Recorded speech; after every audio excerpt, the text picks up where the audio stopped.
Welcome to Old Iron Machine Works. My name's Gary, and I wanted to start out with thanking my subscribers. I just went over 500, which is very cool. In this video, I'm going to do a two-part just because I don't really like longer videos. So I'm going to split this video up. It's repairing a miter trimmer. The first part you'll see is just the process of getting it all brazed back up.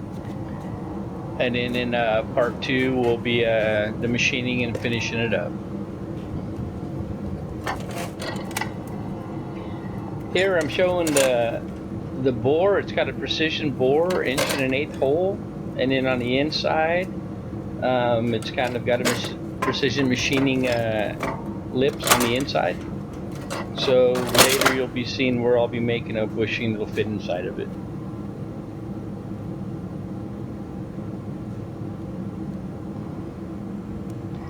If you watch much of my channel, you'll see where I'll use any old junk scrap material I can find. Here, this is an old water pump shaft out of a VHP Waukesha water pump. And I'll be cutting it up and just using the end of the shaft.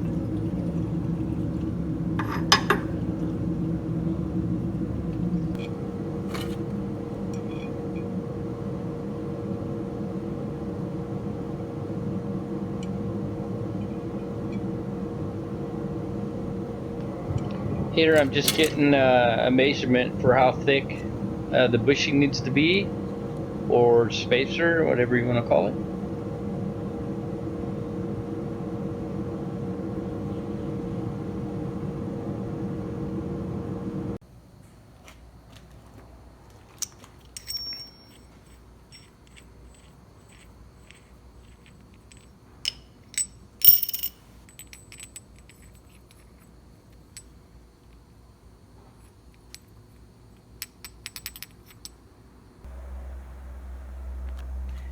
Okay, here what I'm planning on doing, I just want to make a bushing to go inside that arm to stabilize it when I do the grinding and rebrazing. So what's critical here, the inside hole's a little over 1 1/8, so the shaft has room to wiggle around. What's critical is the fact that the width is the same and it's the same dimension all the way around.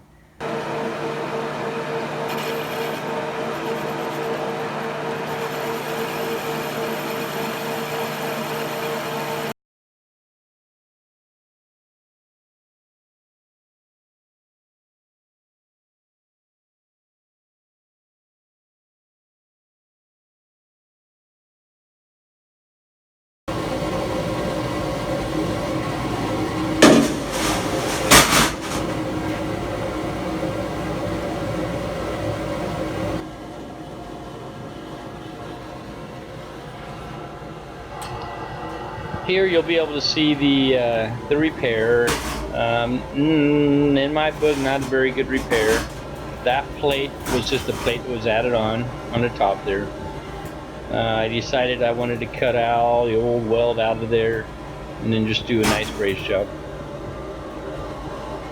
Here you can kind of see the crack still running up underneath.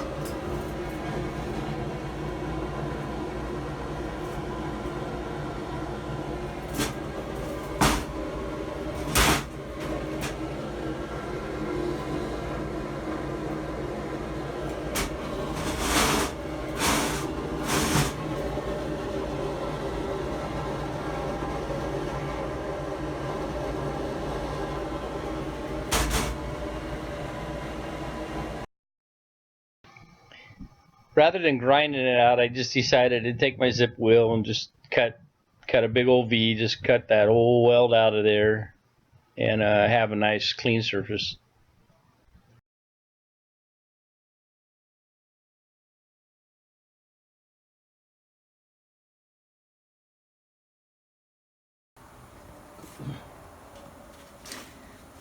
Okay, on this repair, I'm not a fan of nickel rod. It works. I've used it, but on this particular repair, I decided that I wanted to just do a good braze job.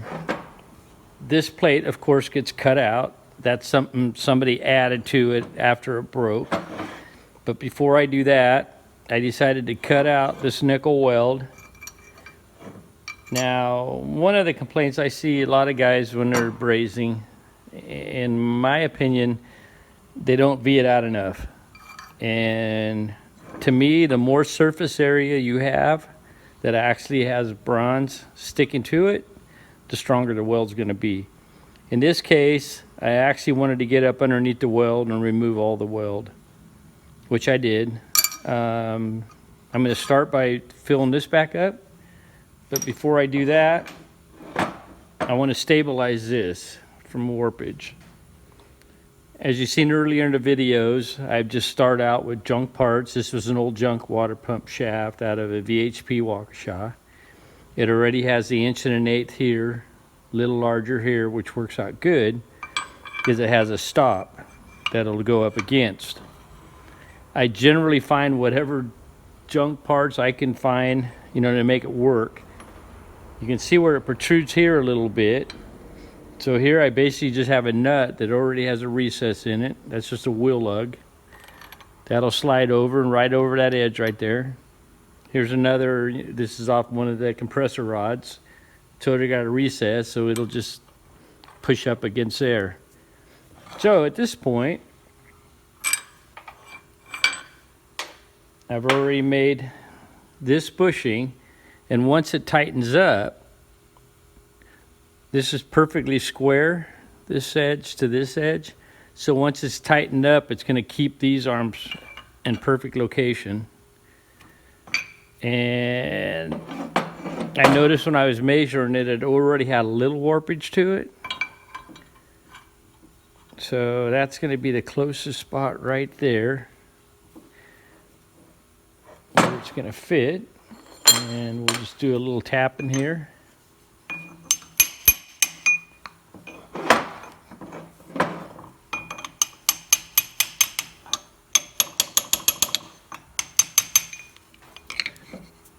Okay, now this pin will go slide through here. Gotta do a little bit more alignment here.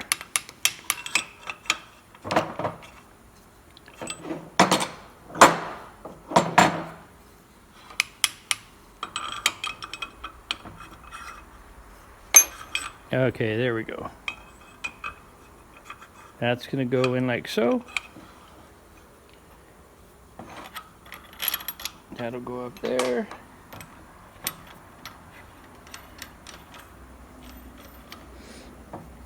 Okay, now I'll just go get a wrench and snug that up. That'll keep everything in line here. I'll start filling that in.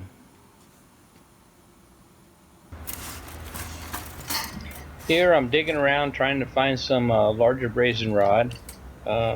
Your typical brazing rod, like the white flux coated, is generally 3/32. The stuff in the blue is 1/8 inch, and that large stuff is 3/16. Being that I had a pretty large repair, I wanted to use 3/16. And that's the thing about old bronze brazing rods, just buff it off. Clean it up and you're good to go.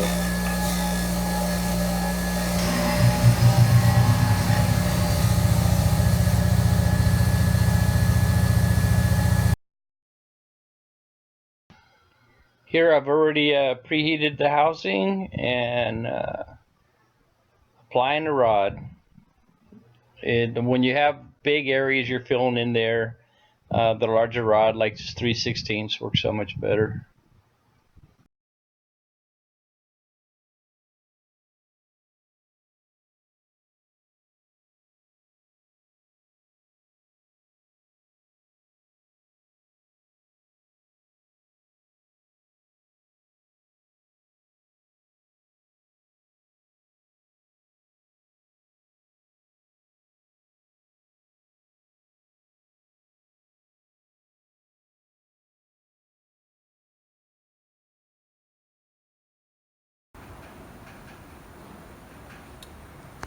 Okay, got it filled in pretty good there. As you can see, this is some pretty heavy heavy brazing rod. Anyway, I think I'll end up putting it on the mill and getting it flat once I get all this crap off of here. Once all that's off, I can just clamp it on the table, just kind of mill it, you know, close, and then blend it in a little bit, save the grinding. So I think I'll go ahead and pull this spacer out, and then we'll start cutting this off and getting rid of this.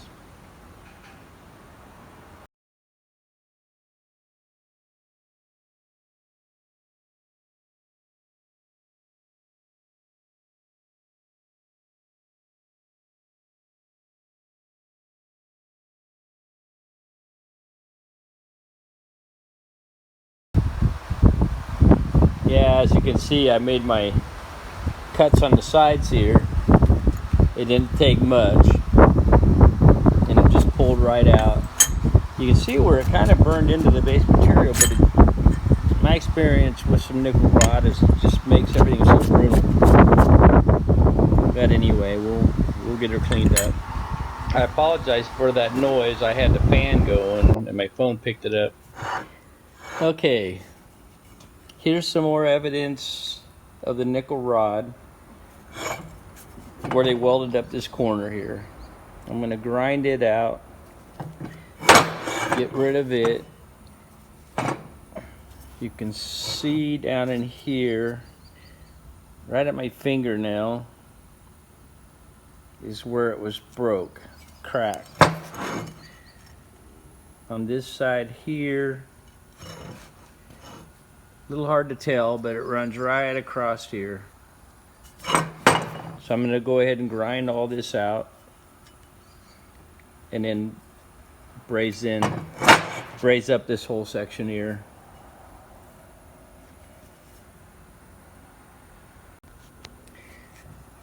Okay, you can still see the crack right here. I've been grinding away and I still got lots of crap in there where whenever they tried to weld it up with whatever, nickel rod or whatever they used.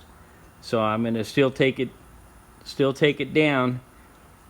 The more surface area you have here, like I said earlier, that you get the braze to stick to, the stronger it's going to be. But I don't want to bridge over the top of that. As far down as I can get, and try to get it close to 100% weld is going to be much better.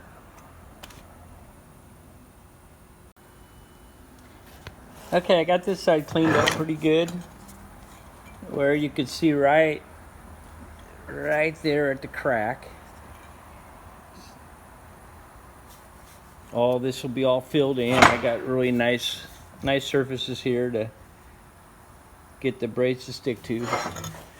Here I'm still grinding out the weld. You can see how far down I got in there, and it's still a lot of crap in there that's got to be ground out.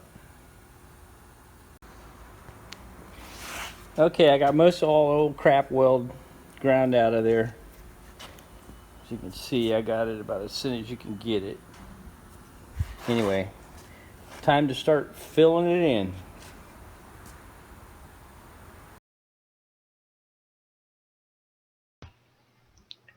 Yeah, here it's not near as thick on these ears as the whole piece on the other underside. So I'm just using the regular 332 brazing rod with the flux right on it.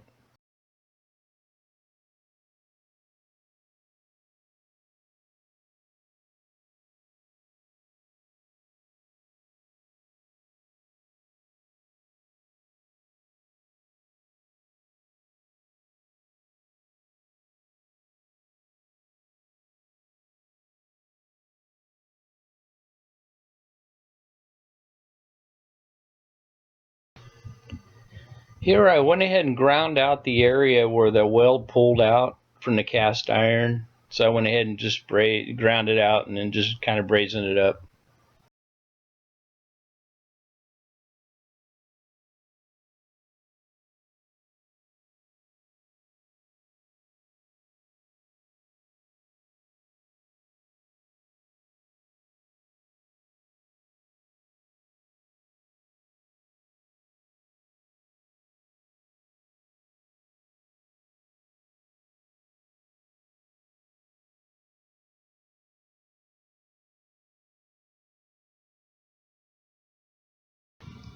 I guess on these quiet areas right now, I should either be talking a whole lot more or having some music or something going, but sometimes less is more.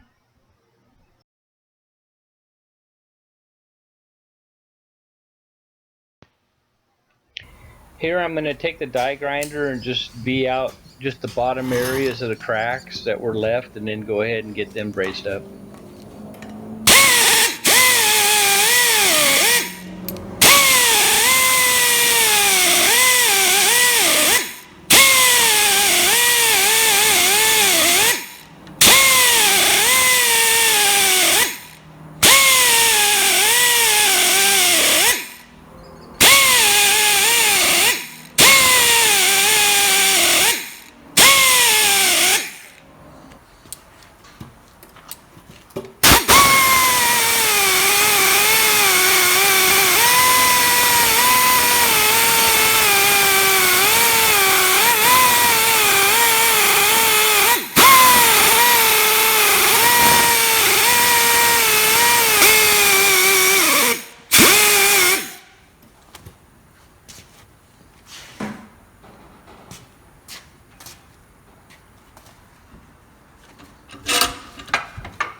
Okay, looks like I got everything filled in pretty good. Of course, you never know till you start grinding, you know, if you end up getting a little air pockets or whatever, but anyway, it's all brazed up. And I just stick a can over it just to kind of, you know, slow down how fast it cools off.